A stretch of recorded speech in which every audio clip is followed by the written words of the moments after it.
Hello and welcome to Pedantic Handwavium, the podcast that tries to explain fictional worlds using science. My name is Simon. And my name is Geoff. So Geoff, Yes?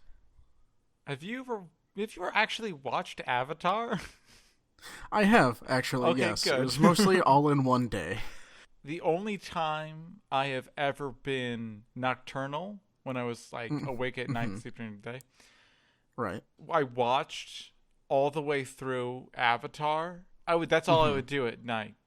Yeah, I because wouldn't. nothing's open. Yeah, because no one's doing. My family was asleep, so I would just watch Avatar and play guitar, and that was it.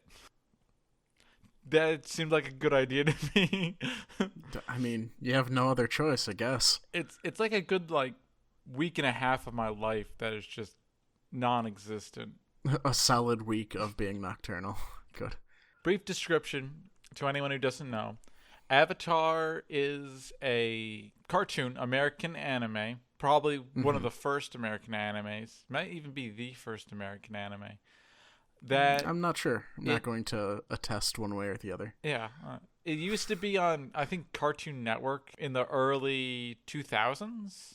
No, I think it was Nickelodeon the whole time. Oh, you're right, it was. It wasn't Cartoon Network. It is a show about a little boy in a world where random people have power over the four classical elements, being water, fire, earth, and air. But they only have power over one. Well, he has power over all four because he's the Avatar. Well, we'll go back onto the random people aspect. So... That's the overarching idea.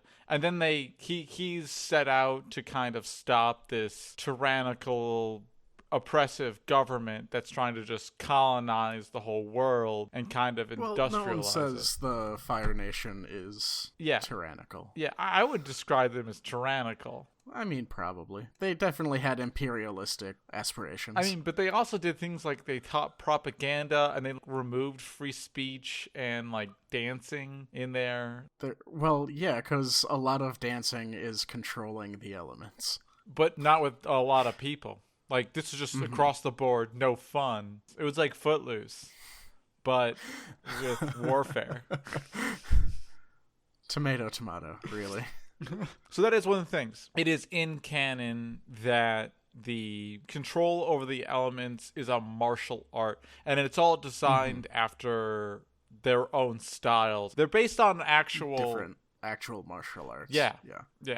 And you can see it pretty obviously in the animation. A lot of airbending is very fluid. It's almost like Muay Thai, where earthbending is very similar to Wang Chun, actually, I would describe it. No, water bending is really similar to Wang Chun. I don't know. Earthbending is similar to something. I'm very bad with my martial arts. Obviously, the big thing, how do people control the elements? And by the way, this is control the telekinetically. Okay, well, it's simple, Simon, really. Gravitons and relic particles.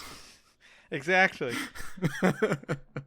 Boy, it's so tough. So here, let's just get this ball rolling. It can't be magnets. Here is why. Because no one knows how they works. Well, yes, but also metal in particular is unaffected by earth bending. You have to bend earth. Yeah, it's like an advanced form of earthbending. It's not even an advanced form. The only reason you can bend metal is because it has earth in it. It has impurities, and you're bending the impurities. Okay. Yeah, that's in That's canon. what moles teach? That's what Toph? No, Toph learns that when she's in a prison, because she's the best character ever created in any show ever. Toph is pretty great. By the way, those who don't know, this is a 9-year-old blind girl, and who's the toughest person you've ever met. Probably at 9 years old, third or fourth strongest person. No, maybe not that high. Probably top 20 strongest person in universe. Probably White Lotus and Emperor's not Ozai, whoever the Fire Emperor beat her out. But it's She's probably one of the toughest, best characters. Anyway, Right. so can't be magnets because then metal would be the only thing you could bend, but it's one of the things you cannot bend. Normally, right. Well, yeah, because if it's the earth within it Yeah.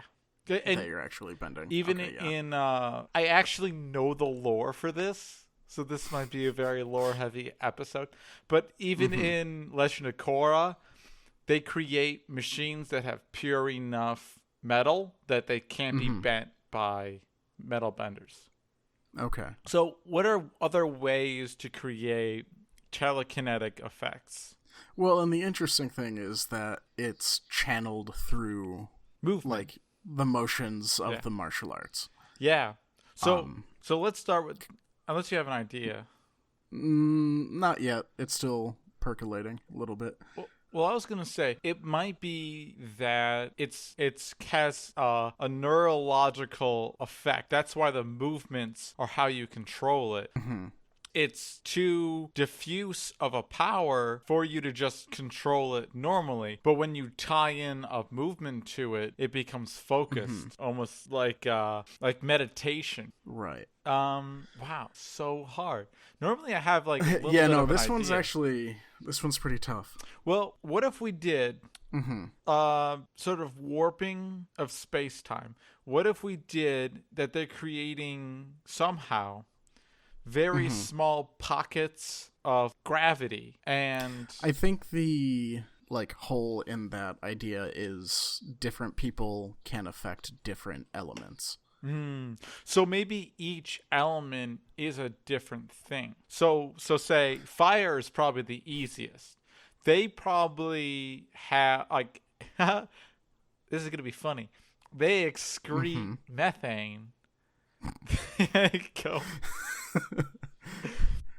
Unheard of. Yeah, right? Unheard of. And then they can light it on fire. So they're constantly, or when they want to, they can spew out a gas and light it on fire. So that's all that it takes. We've already explained that in the Pokemon episode, where it's like a generation of an electric charge and they light it and then that goes forward. Earth is probably the toughest, but Yeah. it makes the most sense if they're the ones warping space. I don't know how we're gonna do that. Well, and that's another distinction is for aside from fire, all of the other elements already have to exist to be manipulated. That's true. Right? Yeah. Okay. So that might play into it. I mean, I think that does. All the other three might just be that. I was thinking maybe water might be control, but that would be. I was gonna say control of like the dipole in water. Yeah, that's kind of what I was leaning towards. But myself, well, That's a strong. then how magnet. does healing work? Unpacking that. For people who aren't familiar, water bending, you can also use that water to heal people. Yeah, some people can heal. Right. There are subdivisions of benders in the people who can control the elements in the show, and one of them is healers. I don't think we should go into them because they muck stuff up. Something fierce. Yeah, do they? Yeah. Oh, lava benders. Lava benders are fine because I would say. Is that Legend of Korra stuff? Because I haven't seen that. Yes, that's bit. Legend Okay. of Korra stuff. A lot of the subdivisions are Legend of Korra stuff. Yeah, no, I just have the 4 classical elements from the Original. first series. Yeah. Lava benders only exist when it's the marriage of a fire and earth bender. Okay, so there's clearly a genetic component. There's then. definitely a genetic component. So I think bending. We should have put bending last. This is tough. Yeah. I think it's a manipulation of space. I don't know how. I mean. Well, yeah, and like I was saying earlier, I would lean against that just because It's only for those specific elements. it's for specific elements, and there is a genetic component. See, I thought it might have been like some sort of cultural component because all the earthbenders lived in one city. Oh, that's true. All the waterbenders lived in ice, but with the subdivisions mentioned in Legend of Korra, the second series, like it does look like there is a genetic element to it. Man, that's just tough. So I think it has to be a genetic component. The genetic component doesn't necessarily diminish the warping of space-time, because I can't do that. So I'm going to assume that somehow biologically they are different from me. So, and we'll just assume that those genes can be passed on. Okay. What was your other problem with that? I forgot. I think we tied into it. It was like random, well, not random people, but some people can, some people can't. It was this. I like that just ties into the genetics, I think. But it was the specific elements. What if it's actually just a mental block that? Well, yeah, and that's addressed with Zuko at least. Yeah. Yeah. And actually, so that's actually a cool thing.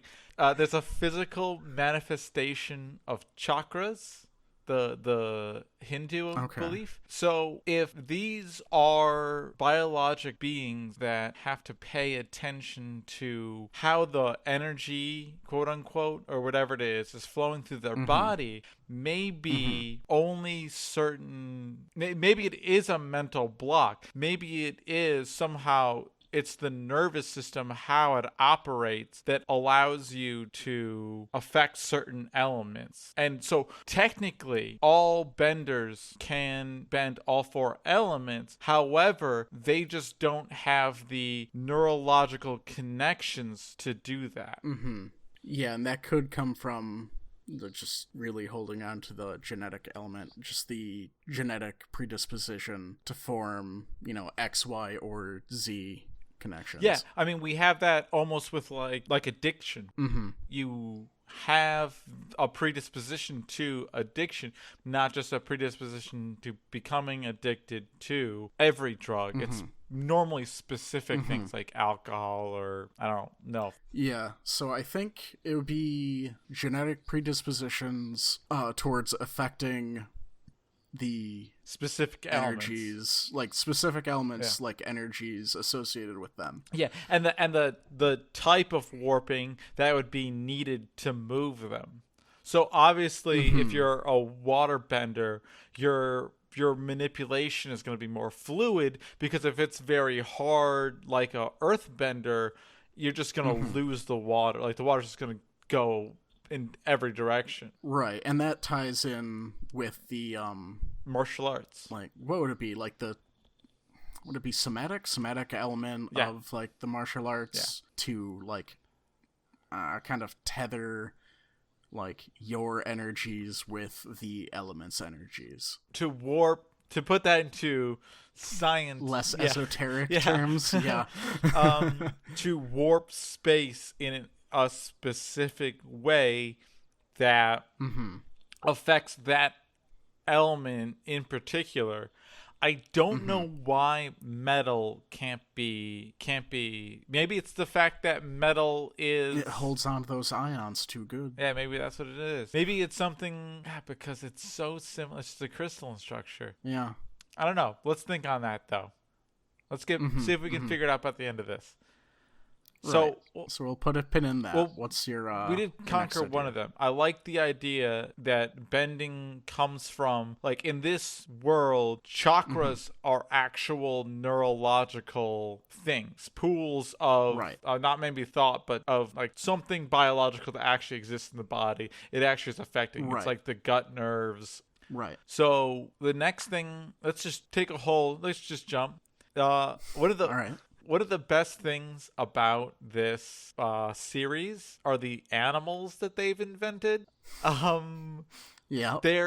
There's no such thing as like a singular, there's very few things that are singular animals.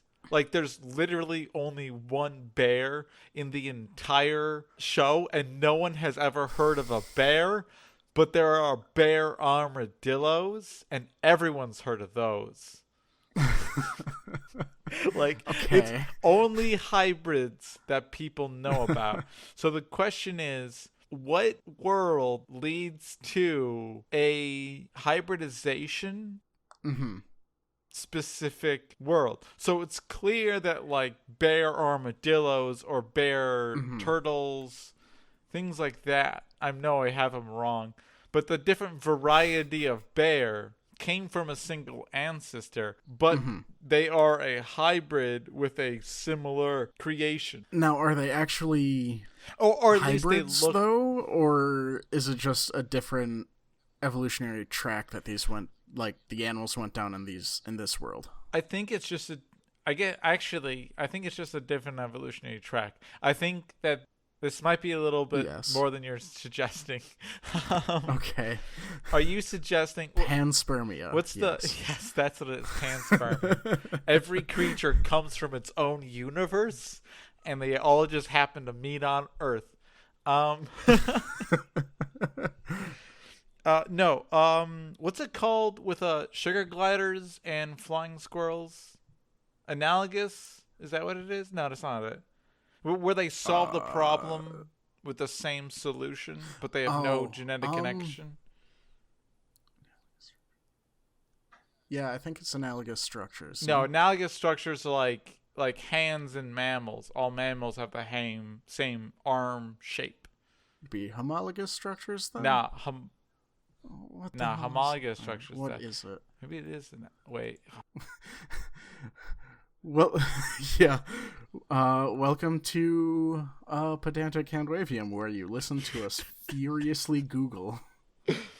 I think it's homologous structures. Oh, maybe it is homologous. Yeah. Yeah, homologous structures like bird wings and insect flapopodia. Oh, is that really what it is? Okay. No, I'm just really committed to that. To that idea? Kind of satirical published article I read for school. I still think we should do, maybe as like a bonus app, explain to people how dragons and wyverns are not related. Well, that's not difficult. Well, no, I mean, they're very different creatures. Like, or are we going to break it down? Yeah. Oh, okay. We're doing a documentary episode. Wyverns are insects. Well, dragons are birds. Or no, the other way around. Other way around. Wyverns are birds. Which is it? Wyverns are birds. Yeah, yes, that's what it was. Because their they have structures the correct number of limbs. Yeah, it's a number of limbs, and also they have like arms in their wings, while dragons don't. Anyway. Right. Do we remember what those are called? I think it's analogous. You're right. I think it is analogous structures. For which one? For flying squirrels and... Let me just look this up. Yeah. Analogous structures. Right there. Google heard me. Examples. Okay. Yeah. So it's analogous. Is it analogous? Okay. Yeah. Yes. Anatomically different, but similar functions. So... I think what it is that, or what I think you're saying, or we're saying, is that at one point in time, bears broke off and they went into a similar environment to, say, armadillos. And what they eventually ended up developing was analogous structures to armadillos. Now, right. I know you don't like panspermia, but I think that the reason that this happens so frequently in this world is because every creature already has the genes to be like an armadillo or have armadillo-like structures, but it's just locked inside do we even have like, is there a time scale that we're working within? Like, it could just end up that way. It doesn't have to be panspermia. But then panspermia. But then how do you explain why there aren't just bears that are just desert bears, like hairless bears that are really because they all died because the armadillo bears were better than them. They outcompeted them. I'm bad at biology. Okay, I mean that makes sense. So here's the question. How do certain animals... Actually, we may have already explained this. How do certain animals have the bending powers that humans kind of have? Like, Appa can fly. Badger moles can control... Yeah, Appa being their woolly mammoth flying It's friend? a bison. What is it? It's a It's bison? a flying Okay. bison. 6-legged Yes. bison. Perfect. Yeah, I think we kind of touched on that with the with how bending works. Yeah. Something genetically in these creatures that's allowing them to bend. That makes sense. Okay. And yeah, Appa was specific to the airbenders, no? Yep. Okay, yeah, so that's just artificial selection. Yeah. I mean, that makes sense. I mean, like every single creature that can bend exists in the same physical geography as the humans who can bend as well. So it's quite possible that humans, even the reason it doesn't cross geographic boundaries is because, or doesn't really, there's just environmental effect. Yeah, it's just like a specialization that occurs where humans develop this ability, and that also might be why the mental component to it, where that's a very small. Got too close to the mic. I got too close to my desk. Yeah. Why there's humans haven't changed that much. Like the difference between a dragon and a badger mole is pretty huge, but the difference between a firebender and an earthbender is really small.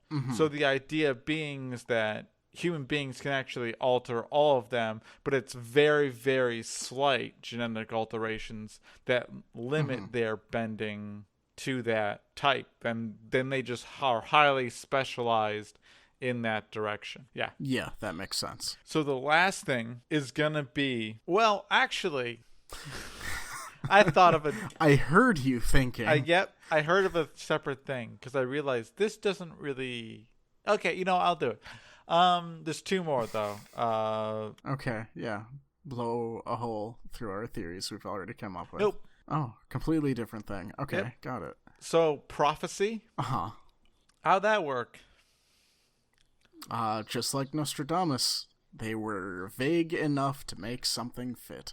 See, you would think that, except I was really hoping that. Nope. Well, actually, I'll say prophecy. I shouldn't touch my keyboard. Prophecy / like spiritual journey, because in this world, the Avatar has the ability to go between our world and the spirit world, which is like an additional weird universe where bending comes from. Okay, so he can see through time. Kind of, because... To touch back on the Full Metal Alchemist episode, where the human soul has a fourth dimensional element to it. So, yes, that's one route we could go. And I'm trying to think of a problem with it. It's tough. The thing is that he can exist at the same time as a past avatar that spirit can exist. So he can be taken on a spiritual journey by his own spirit. Is it like reincarnation bit? It is. It is like the avatar reincarnation. is? Okay. But that's fine. I mean, we would just assume that whatever the avatar's soul is that it can just it can survive through several different bodies. However, how does it exist in two places at one time, even with a fourth dimension component to it? The human mind cannot comprehend taking on information from the soul, from the spirit world. So it manifests I like that. Other beings in order to comprehend the information that it's getting. Yeah, so it's like non-Euclidean geometry, where the brain just shuts down and you're just like, well, this is the best thing I have to explain it. Sorry. Yeah. Oh, okay, you know what? That actually works. And then that explains flashbacks and things that he has, where it's like his own brain it's all just in his own brain. Right. Those particular parts, the parts where he sees other avatars. So the Mm-hmm. spirit world, we'll say, is just the universe, fourth dimensional universe, that all of the kind of spirits material is housed in. Mm-hmm. Okay, that makes sense. How about this? Okay, another jump. Mm-hmm. In the Avatar, it starts off with a small boy being encased in ice for 200 years. And then comes out alive, unscathed, without any brain damage. Yeah, it's that coming out alive without any brain damage. That's difficult, isn't it? Are we saying that he's is he like a super squirrel? No, he's a tardigrade.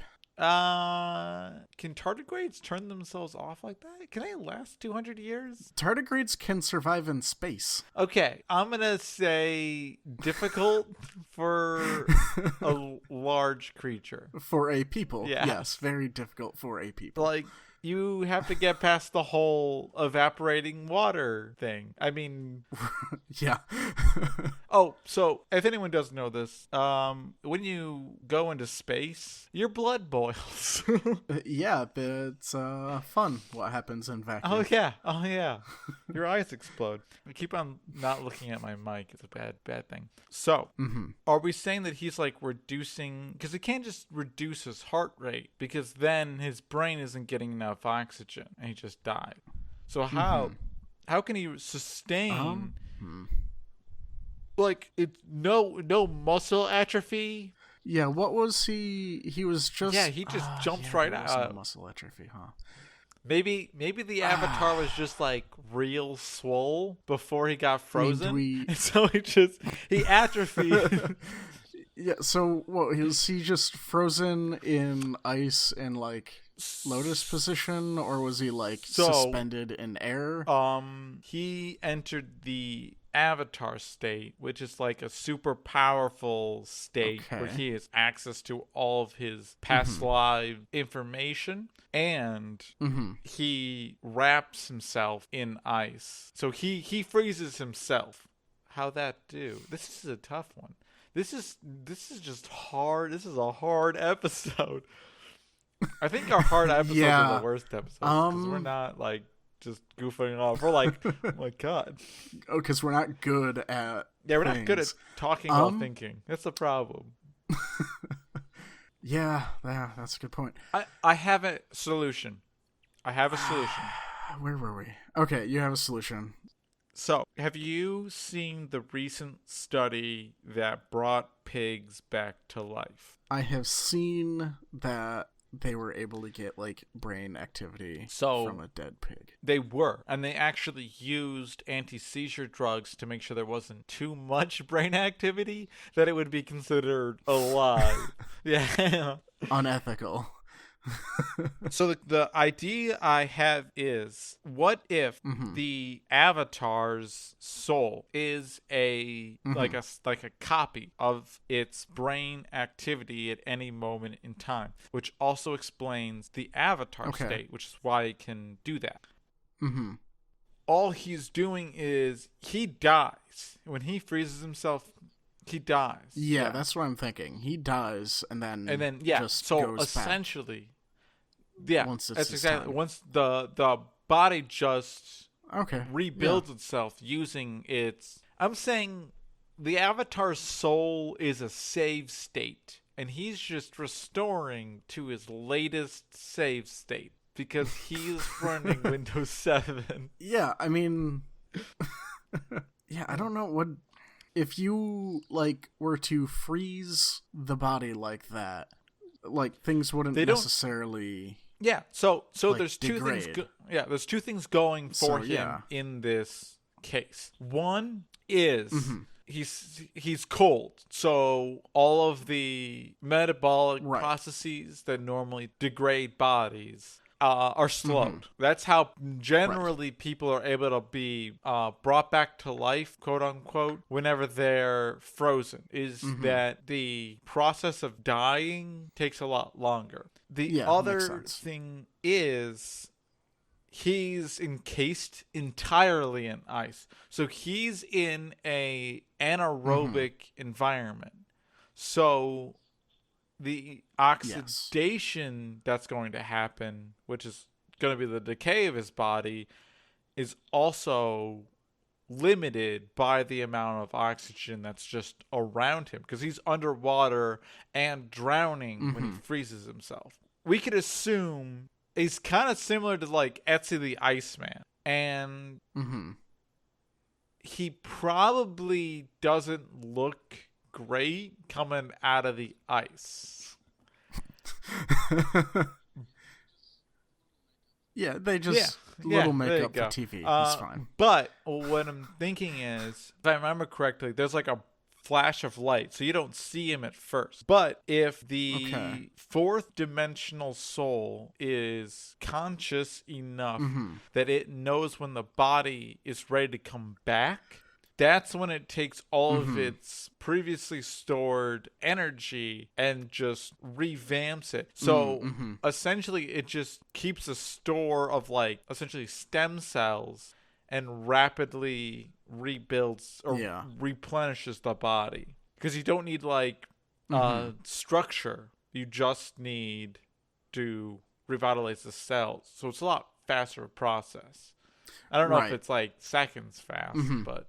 well, yeah, we can allow the show to not take several hours to this man start. Slowly growing. Yeah, no, I agree. Such a little baby.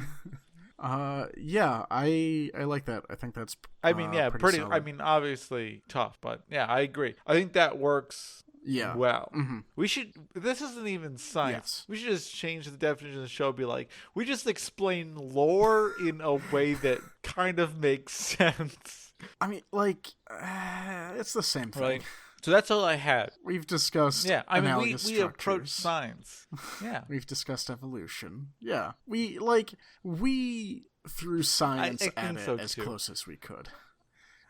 Like, there are a lot of esoteric elements that are a lot of really it has to do with like spirituality, but a lot of that could just be mind space, like the physical capacity of your brain. Do you have any better solutions to bending before we end the show? Yeah, let's touch back on what did we have for bending. It's like genetic predisposition to being able to apply to generate gravity. Yeah. Or acceleration. I know. It's tough. It's so... Yeah, it's just that it's specific to, like, the element. Yeah. Which I guess we explain with, like, the fluidity kind of thing. Maybe we explain that. Yeah.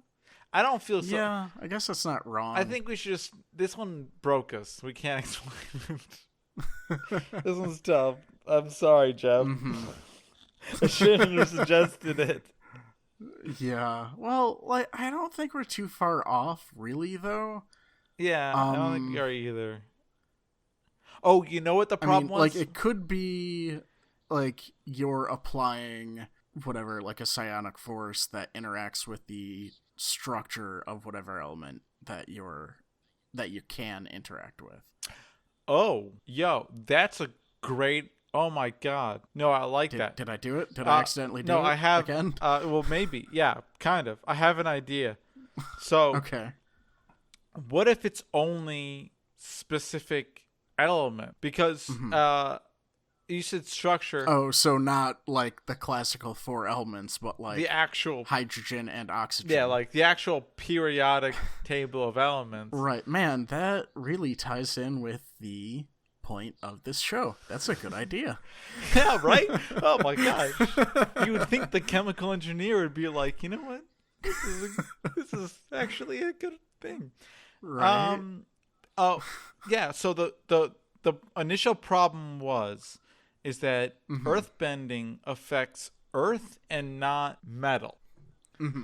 However, what if it doesn't affect iron or steel? What if it's like it only affects like sodium, lithium, carbon, other elements that are Yeah, present? I mean, it very well could. Yeah. And so it's not so much that you can't bend metal, but you can't bend iron or copper or silver or gold, like the common pure metals you find. It just happens to be that only highly oxidative metals are the ones you can bend. And you can bend like steel because it has carbon in it, but you can't bend iron. Okay, I like that. Works. Right. Yeah, that makes For sense. like We got kind of the same. I don't know why you can only bend those elements, but I think that's better. That makes me happier. And still, I don't think we're there, but we're at our recording time. We can revisit it. There's plenty of time. Yeah, but I guess maybe that's it. We should just have an episode where we just revisit the stuff we did bad. Oh yeah, I expected we would. Yeah, we would have a series of those.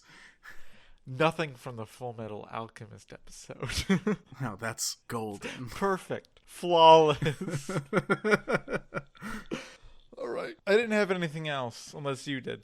All right. No, I think that covers kind of the high points. Yeah, I feel like the big thing. Yeah. So, thank you for listening to Pedantic Handwavium. We are on all podcasting apps. YouTube. Yeah, we are. We have a website, which is pedantichandwavium.com. Yeah, and then also pedantichw.com. For all you lazy people. Yep.